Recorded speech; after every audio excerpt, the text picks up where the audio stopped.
The passage we'll be covering is Genesis 12, chapter 12, verses 10 through 20. So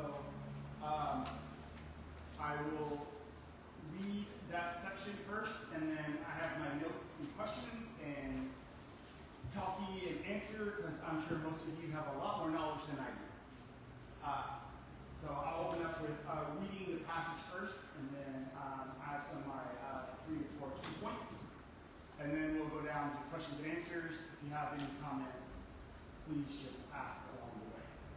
So again, I'll be reading in Genesis 12, 10 through 20. Abraham in Egypt.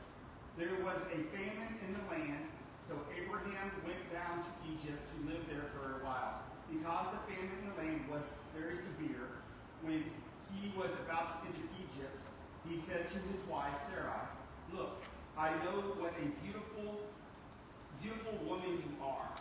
When the Egyptians see you, they will say, 'This is his wife.' They will kill him, but let you live. Please say you're my sister," which is a half-truth. "So it will go well for me because of you, and my life will spare on your account." When Abraham entered Egypt, the Egyptians saw that the woman was very beautiful. Pharaoh's officials saw her and praised her to Pharaoh. So the woman was taken to Pharaoh's household. He treated Abraham well because of her, and Abraham acquired flocks and herds, male and female donkeys, male and female slaves, and camels.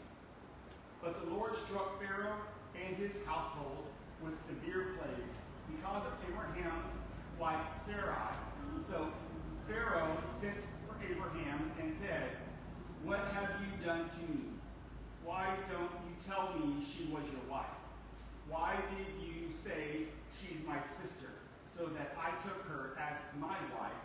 Now here is your wife. Take her and go." Then Pharaoh gave his men orders about him, and they sent him away with his wife and all he had. It's a reading of Abraham, Genesis chapter 12, 10 through 20. A couple interesting facts right off the bat. Anybody that knows anything I study and what I've learned is everything's in context, right? A lot of times, even young soldiers and people in military backgrounds, we try to make things as we know them today. Does that make sense? You have to understand during that time, right? Did anybody tell me how old was Sarah around this time? Does anybody know? Yeah, 65. And Abraham was about 10 years older, right? So me, I'm reading this initially, right? A young man, she must be very beautiful. She's probably like early 20s, right? Childbearing years, right? And I'm doing some research on it and writing my notes down. I'm like, 65. Lord? Still sexy? I'm like, she's never had any, all righty, she's very desirable by men at 65 years old. That was just, I don't know, maybe the way my brain works is just weird. I'm a male too, at the end of the day. I was not thinking when I'm reading this passage that she's just this young, beautiful, attractive, long, flowing hair woman, right? I guess she was, but 65 years old. So, ladies, you still have a chance, second, third marriage, husband, boyfriend, Well, we have 60s here, and look at them. I know, exactly. See? Yeah, all So my 30s. So that was very interesting. A little bit of history, what I do, I'm a chapel assistant for the Army, but I don't preach. I'm not allowed to preach for the Army. What I do research. I do data. I like statistics, right? I gather information to give to the commander so they can make informed decisions. Does that kind of make sense? So I'm the guy in the background researching, digging through data, digging through spreadsheets, and gathering information. So when the chaplain, who's an officer, takes that information and puts his or her spin on it, they can look great. So during this time when it talks about the drought, the reason why they're traveling, right? Abraham's leaving to find food, water, so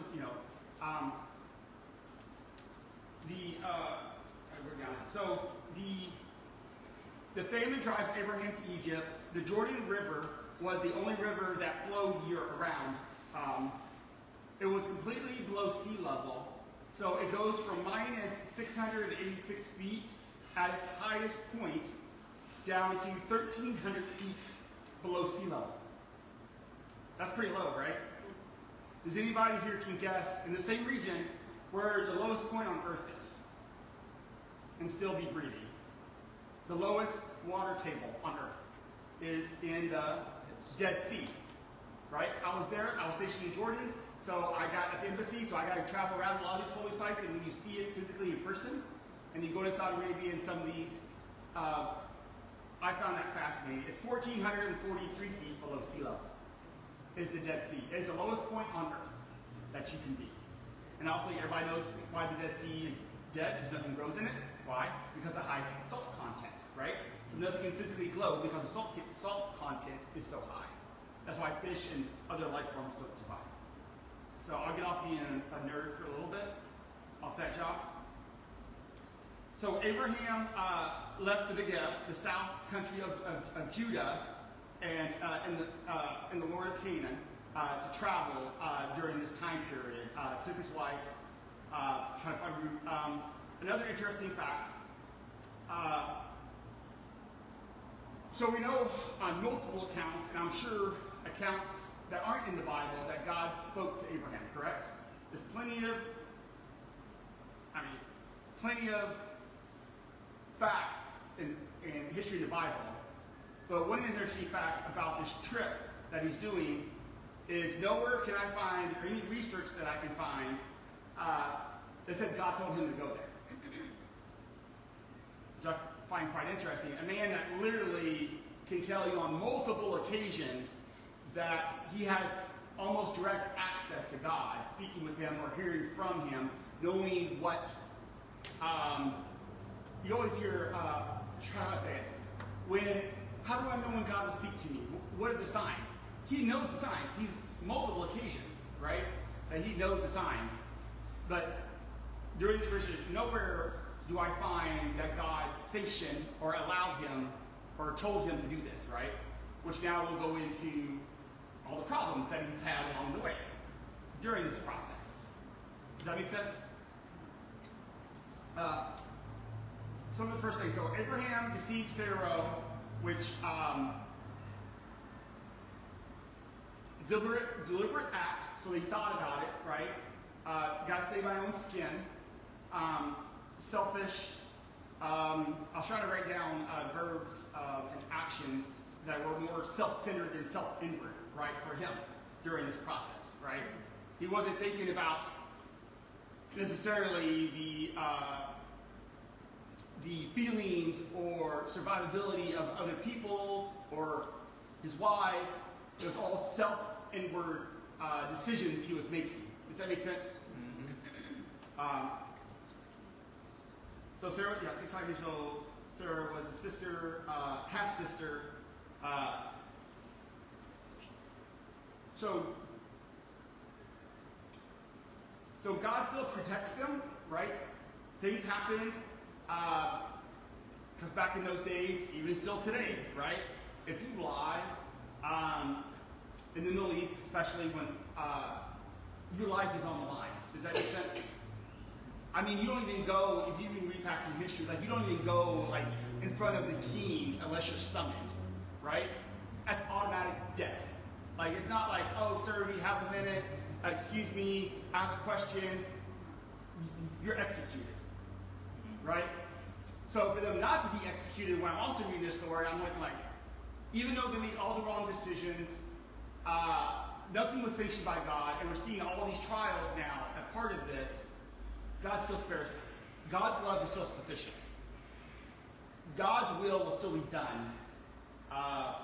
In my case, a lot of times I learn through the hard knocks, like through messing up and doing things the wrong way, and God's still protecting me and allowing him to use me.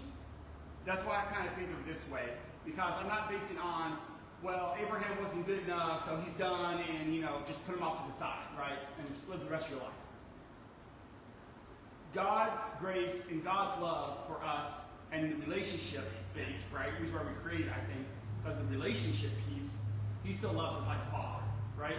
He still protects them. He still gave them a way out to escape with their lives, which if God wasn't a part of that during this time, it most certainly would have been executed. Does that make sense? What I'm kind of relating? So even though we mess up, well, at least I mess up all the time, daily, if not hourly, I'm still so thankful that God, to have breath, to be able to be useful. Does that make sense? So that's one point. God protects Sarah and preserves his promise to them. Even when we stumble and fall along the way, God still loves us. Okay, He's dust off your feet. But also the other thing to that is there's still consequences for our sin. There's still consequences for our actions, right? Does that kind of make sense? Decisions, even for me, in my military career, right? Like, I'm still in the Army. I don't know how, because I should have been kicked out a long time ago, because I have some anger issues and some other things I've been dealing with. And I made some stupid decision one time. I was right, 100%. I especially get more kind of, bravado or whatever, it's military kind of thing, especially when I'm right, and I know I'm right. And everything backs me up. But the way I delivered it and what I did was unacceptable. Does that make sense? Sure. So we can be right a lot of times, but if our heart's not part of it, if we're not doing it to have total understanding from both parties, like, I'm going to win, I don't care who I have to push over to do it. But God can still use me, and he can still use Abraham during this trial. So that's the comparison I want to make there. With discussion. So one question that I have, what does Abraham's decision to go to Egypt reveal about his trust in God?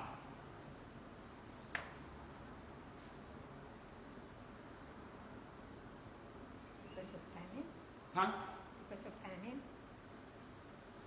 Yes, but I believe when times got hard, he wanted to resort back to what he knew instead of trusting God. Oh, I'm going to fix this real quick. I'm going to go do this journey without permission or without approval from God. And I think that's why so many things messed up for him along the way. So that was my thing is, does Abraham's decision to go to Egypt were about his trust in God? I think he was trusting God as long as it was easy and as long as he was comfortable. A lot of times we don't want to do something, even God's a part of it, because it's difficult, because it makes us uncomfortable. So that's my thought process there. Closing takeaways. Your fear doesn't disqualify you. Your mistakes don't cancel God's purpose for you. But you will still have consequences for your actions. And then God's faithfulness, even when we're not.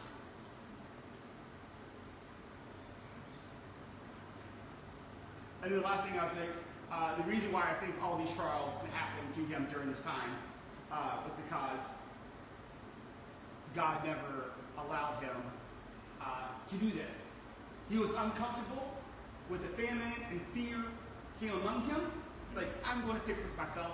I'm going to go off and do my own thing. And then we see all the second and third order effects. But God still spared him from that and kept him and his family safe.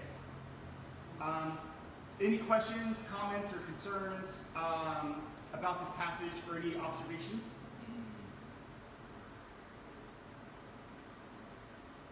Okay, I have a question. Yes, ma'am. Sorry. Amy. No, I'm just it shows that God is really faithful to His promise to Abraham.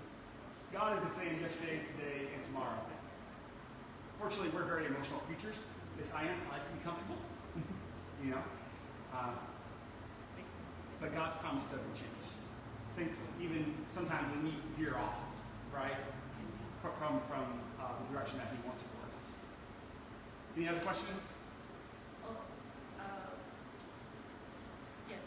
Well, first, on the version of Bible that you read, Mm-hmm. I just want to check because you were saying Abraham and Sarah, rather Sarai. than Abraham and Sarai. Yes, it's already, yes, because I this is just approach wanna- tense if and it's- past tense. Okay. Yes. Okay. Other question, not related yet, but I was wondering why Abraham would think that Pharaoh will kill him because of his beautiful wife. Is it a cultural thing? Oh, initially, what was his Because thought process? Abraham said, I think his process was just full of fear. And when fear comes part of something and we're trying to put things together under fear and stress, we're trying to figure out maybe other things, and I'm assuming he thinks, like most male thinks, they think with their eyes and they're very visual. Because obviously, he did bless them tremendously when they thought he was his wife. I mean, camels and slaves and all, like, extravagant gifts, and I'm sure prestige on where they stayed and how they were represented in that community, right? It was like, oh, here's a bunch of stuff and no one knows you. Like, everyone would know whose Pharaoh was blessing. Like, you would be the talk of the town. It wouldn't, news spreads fast. Anything else? Pharaoh blessed him. Pharaoh blessed Abraham when he thought that Sarai was not his wife. Correct. He said it the other way. sister. Well, he thought that it was his, because he said it was his sister. So she's thinking that it's his sister and not his wife. Yes. Pharaoh. Abraham, He lied. Sarai is Abraham's half sister. Half sister. Yeah, that's why I kind of hinted at that, but that's a whole nother. I'm not smart enough to go down that rabbit trail at the moment, so I apologize, and I would go over time. So the whole premise of this Yeah. section is God never told him to go there. All these calamities and frustrations happened as he's forcing something God didn't sanction. Because he knows what God says, because he spoke to him multiple occasions and then blessed tremendously. But God still spared him through his disobedience by saving his life, Praise. even through his disobedience. God's design and purpose, thankfully, is still true, and he is not based on us. But the more we follow along with it, life is easier. I always say I get in my own way and make things more difficult than it should be. Isn't Egypt on the way from Egypt to the Negev? It's not on the way On the way to where? to Huh? Negev. No, I think not. On the way to where? It's To in Negev. between. In between. It's further south. Egypt is in It's Africa. south. Egypt is south of. Yes. Israel. Yeah. You're going down. Yes. They're No, I going mean down. between because it was coming from Uh, AI. Sorry, some of these words are kind of hard to pronounce. I have it written down, yes. Abraham had left the Negev, the south country of Judah, and the Lord of Canaan. Egypt is in Africa, so it's south. Yes. He went there.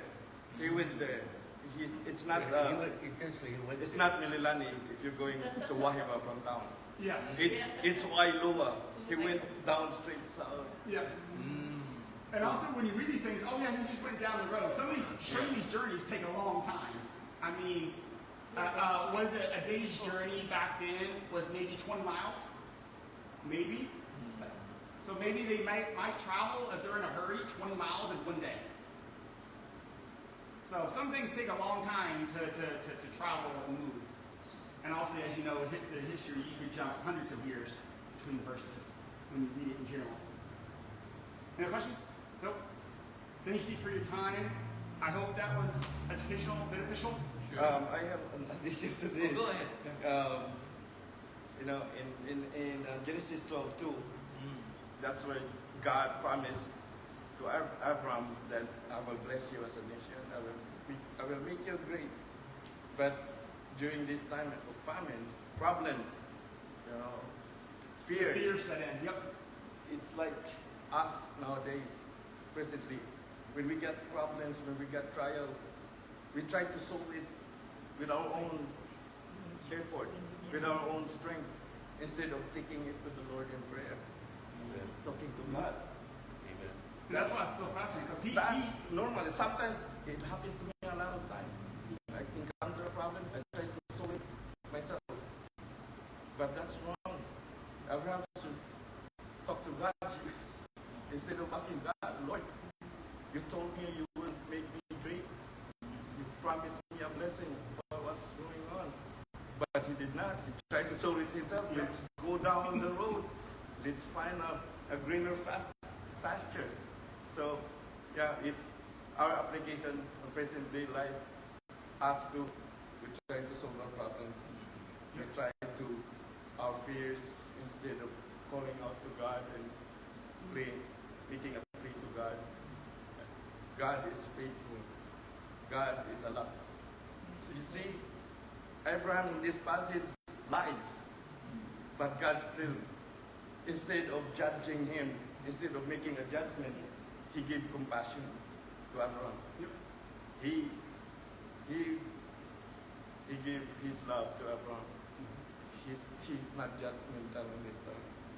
He made a way out. God will make a way. Well, thank you for your time. Yes, thank you. Sorry, I talk a lot. I go long winded sometimes too. You're still on time. Thank you, Matthew. Thank you.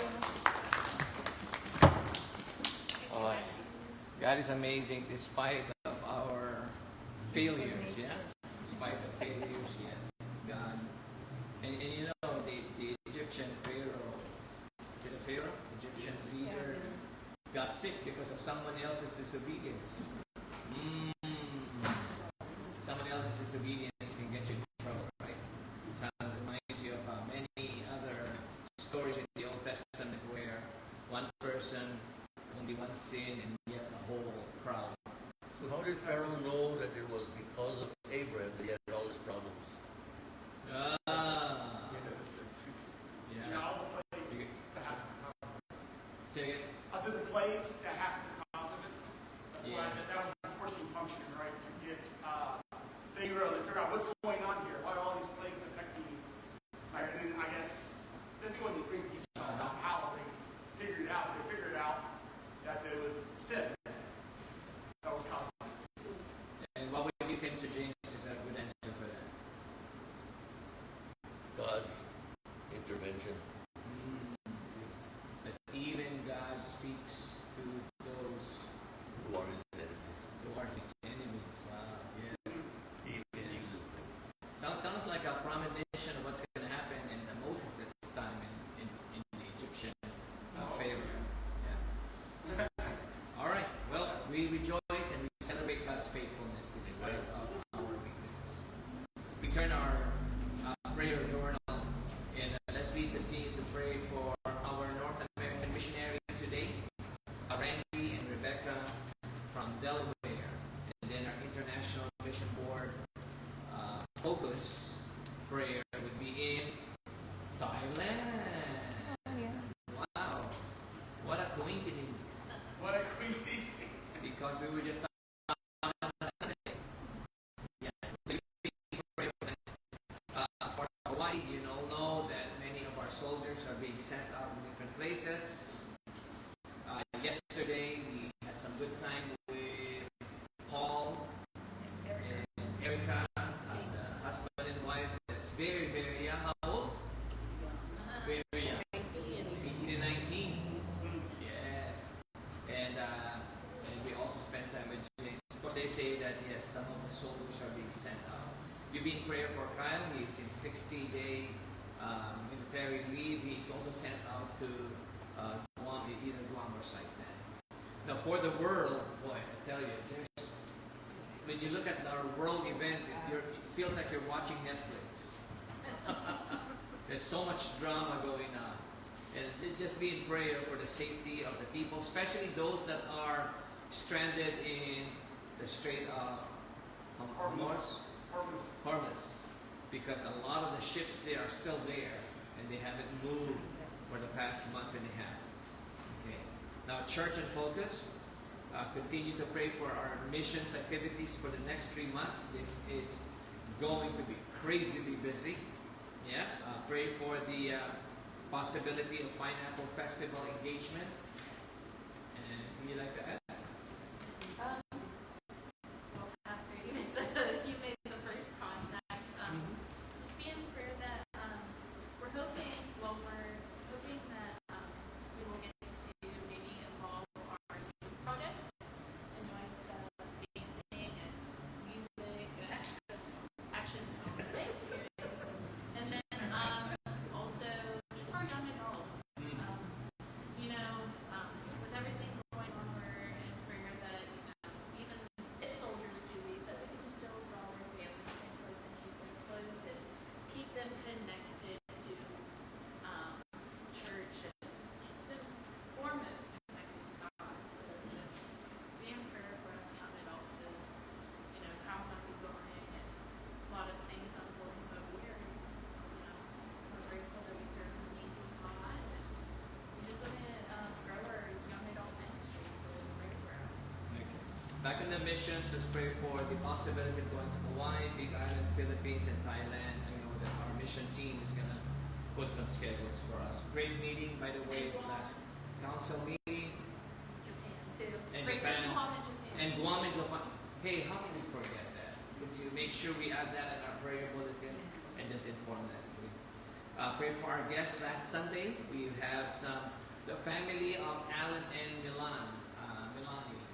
You haven't seen them for a while. Milena. And they visited their parents. Those are actually the parents of Alan and Milena. Yes. So reach out to them. They speak Brazilian, Spanish, and just wonderful family. Of course, together with them also is another couple. The name is Caroline. It's not Karun. Caroline. And some of their names are hard to read. Caroline and her husband. Okay, and of course Camilo and Lolit was here. Thank you, Randy, for bringing them. Appreciate we could spend time with them a few days. And they left yesterday. This morning. This morning. And the good thing about this is they said they never opened a Bible that is Wow. only on that Bible study that we have, that they were able to open the Bible and read. So, Wow.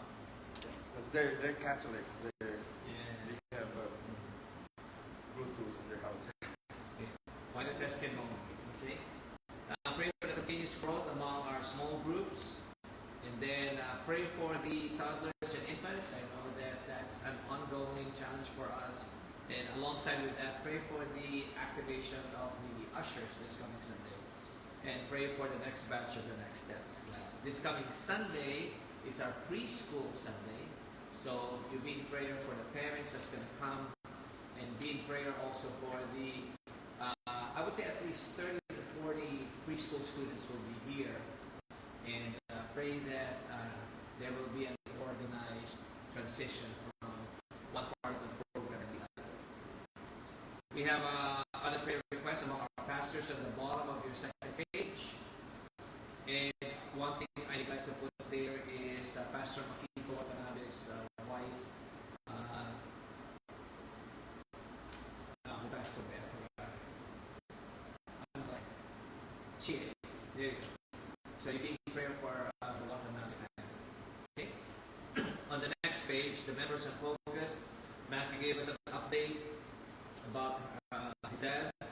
And there are a few expecting mothers, and Tina asked ladies if you could pay attention to Gabby and Sherry, who is also expecting next month. And if you could have a conversation just before you leave today so we can plan something for them. Be in prayer for those who are traveling, and then those who are in pain. Thank you, praise God, for Mr. James being here. And I'm so glad that even though you guys are in pain, you are here, and you are Sunday morning. Amazing, great fellowship that we have there. On the back page, you have Paulino Basilio, who passed away last Sunday night. This is Jeannie's husband, and you've been praying for the family now in their time of transition. Pray for comfort as well. Okay. Any other prayer requests? I think also just pray for our inter-island missions as well, that are taking place this summer. That's Kauai, Big Island. Yes. It's been prayerful. My brother had surgery yesterday morning, Oh, and he had a spot in his lung. 3 years ago, it was 1 centimeter, and then it grew to 2 centimeters. So he had a surgery, and they cut the bottom part of his lung. oh wow. So he's Tell me your brother's name. Leo Piston Oh, okay. Jr. Yeah. All right. Let's be in prayer for Uncle Lee. Yeah. Only brother. Good. Well, You have your visitors cards. You be in prayer for the visitors. They look familiar to you? No? I think it's the same. From Rio de Janeiro. Okay. Rio de Janeiro. Uh-huh. Okay. Brazil, state of From Brazil. Yeah, that would be the Alan and Milena's Oh, family. they're from. Okay. All right, let me have the men here and we'll pray together. Ladies, if you don't mind, if you're a big group, just cut yourself. I mean, don't cut yourself. Separate into two groups. I tell you, English is a very hard language. Thank you for hanging out with us. God bless you. Pastor,